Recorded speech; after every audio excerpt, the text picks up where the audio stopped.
किसी वक्त भी अगर फजलुर रहमान से पूछा जाए कि लीबिया से जो पैसे आ रहे थे उसका जवाब दें, तो वो है फॉरेन फंडिंग। 2013 में नवाज शरीफ साहब जिन तैयारों में और हेलीकॉप्टरों में सफर कर रहे थे, उनकी पेमेंट्स या उनकी चीजें कौन कर रहा था? अरब्स कर रहे थे।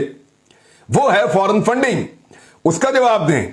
तो जवाबात आपको देने पड़ेंगे उन चीजों के जिनमें बहुत बुरी तरह फंस गई हैं बाकी पॉलिटिकल पार्टीज। पीएमएलएन ने आज तक कोई जवाब नहीं दिया। मेरे पास पूरी उनके पास डिटेल पड़ी है फंडिंग की, मैं किसी वक्त आपको वो सुना भी दूंगा निकाल के। और पीपल्स पार्टी ने भी आज तक कोई जवाब नहीं दिया, सबकी डिटेल यहां पे मौजूद हैं।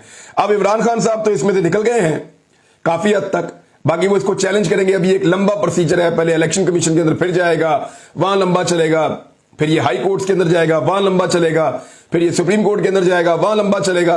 तो ये इतनी जल्दी नहीं होने वाला। जो इलेक्शन है उससे कोई नहीं भाग सकता, अल्टीमेटली जाना सबको इलेक्शन में पड़ेगा। यानी फॉरेन